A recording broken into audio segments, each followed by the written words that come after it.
Simple ಆಗಿ chicken curry ಮಾಡ್ತಾ ಇದ್ದೀನಿ. ನಾನು ಇದಕ್ಕೆ ಏನೇನು ಇಂಗ್ರೀಡಿಯೆಂಟ್ಸ್ ತೊಗೊಂಡಿದ್ದೀನಿ ಅಂತ ಹೇಳಿದ್ರೆ, ಅರ್ಧ kg ಅಷ್ಟು ಚಿಕನ್ ತೊಗೊಂಡಿದ್ದೀನಿ. ಇಲ್ಲಿ ಒಂದು 2 ಮೀಡಿಯಂ ಸೈಜ್ ಈರುಳ್ಳಿ, ಇದರಲ್ಲಿ ನಾನು ಒಗ್ಗರಣೆ ಸ್ವಲ್ಪ ಎತ್ಕೊತೀನಿ. ಕೊತ್ತಂಬರಿ ಸೊಪ್ಪು, ಚಕ್ಕೆ, 2 ಲವಂಗ, ಮೆಣಸು, ಶುಂಠಿ, ಬೆಳ್ಳುಳ್ಳಿ, ಮೆಣಸಿನ್ಕಾಯಿ, ಸ್ವಲ್ಪ ಕಾಯಿ. ಇಲ್ಲಿ ನಾನು ಮಟನ್ ಸಾಂಬಾರ್ ಪೌಡರ್ ತೊಗೊಂಡಿದ್ದೀನಿ. ನೀವು ಬೇಕಾದರೆ ಚಿಕನ್ ಅಥವಾ ಮಟನ್ ಮಸಾಲ ಪೌಡರ್ನು ಬೇಕಾದ್ರೆ ತೊಗೊಬೋದು. ನಾನು ಇಲ್ಲಿ ಒಂದು 2 ಸ್ಪೂನ್ ಆಯಿಲ್ ಹಾಕ್ಕೊಂಡು ಮಸಾಲೆಗೆ ಎಲ್ಲನೂ ಫ್ರೈ ಮಾಡ್ಕೊತೀನಿ. ನಾನು ಮೊದಲಿಗೆ ಈರುಳ್ಳಿ ಹಾಕ್ಕೊತಾ ಇದ್ದೀನಿ, ಹಸಿಮೆಣಸಿನ್ಕಾಯಿ ಹಾಕ್ಕೊತಾ ಇದ್ದೀನಿ, ಶುಂಠಿ ಬೆಳ್ಳುಳ್ಳಿ ಹಾಕ್ಕೊತಾ ಇದ್ದೀನಿ, ಚಕ್ಕೆ ಲವಂಗ ಹಾಕ್ಕೊತಾ ಇದ್ದೀನಿ, ಮೆಣಸು ಹಾಕ್ಕೊತಾ ಇದ್ದೀನಿ. ಇದೆಲ್ಲನೂ ಫ್ರೈ ಮಾಡ್ಕೊತೀನಿ.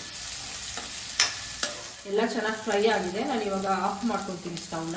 ಈ ಬಿಸಿಗೆನೆ ನಾನು ಸ್ವಲ್ಪ ಕಾಯಿ ತಗೊಂಡಿದ್ದೀನಲ್ಲ ಅದನ್ನು ಇದನ್ನ ಸ್ವಲ್ಪ ಹೊತ್ತು ಆರಕ್ಕೆ ಬಿಡೋಣ. ನೆಕ್ಸ್ಟ್ ನಾನು ಇದನ್ನೆಲ್ಲ ಹಾಕೊಂಡು ಗ್ರೈಂಡ್ ಮಾಡ್ಕೊಬೇಕು. ಇದೆಲ್ಲ ನೀಟಾಗಿ ಆರಿದೆ, ನಾನು ಗ್ರೈಂಡ್ ಮಾಡ್ಕೊಳಕ್ಕೆ ಹಾಕ್ಕೊತೀನಿ. ನಾನು ಇದಕ್ಕೇ ಕೊತ್ತಂಬರಿ ಸೊಪ್ಪು ಹಾಕ್ಕೊತೀನಿ, ಮಟನ್ ಸಾಂಬಾರ್ ಪೌಡರ್ ಹಾಕ್ಕೊತಿದ್ದೀನಿ. ಇದಕ್ಕೆ ನೀರು ಹಾಕ್ಕೊಂಡು ಗ್ರೈಂಡ್ ಮಾಡ್ಕೊಂಡ್ಬರ್ತೀನಿ. ನೋಡಿ ಎಲ್ಲ ಚೆನ್ನಾಗಿ ಗ್ರೈಂಡ್ ಮಾಡ್ಕೊಂಡಿದ್ದೀನಿ. ನೆಕ್ಸ್ಟ್ ನಾವು ಕರಿ ಮಾಡೋದು ಸ್ಟಾರ್ಟ್ ಮಾಡೋಣ. ನಾನು ಸ್ಟವ್ ಹಚ್ಕೊತೀನಿ. ಅದೇ ಮಾಡಲಿಕ್ಕೆ ನಾನು ಬರೀ 1 ಸ್ಪೂನ್ ಅಷ್ಟು ಎಣ್ಣೆ ಹಾಕ್ಕೊತೀನಿ.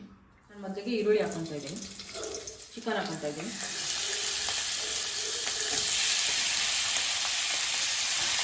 ಚಿಕ್ಕೆ ಅಷ್ಟು ಹಾಕ್ಕೊತಾ ಇದ್ದೀನಿ. ಚಿಕನ್ ಬೇಯಕ್ಕೆ ಸ್ವಲ್ಪ ಸಾಲ್ಟ್ ಹಾಕ್ಕೊತಾ ಇದ್ದೀನಿ. ಈ ಚಿಕನ್ನ ಸ್ವಲ್ಪ ಹೊತ್ತು ಎಣ್ಣೆಲ್ಲ ಚೆನ್ನಾಗಿ ಫ್ರೈ ಮಾಡ್ಕೊಬೇಕು. ಚಿಕನ್ ಚೆನ್ನಾಗಿ ಫ್ರೈ ಆಗಿದೆ. ನಾನು ರುಬ್ಬಿನ ಮಸಾಲ ಹಾಕ್ಕೊತೀನಿ.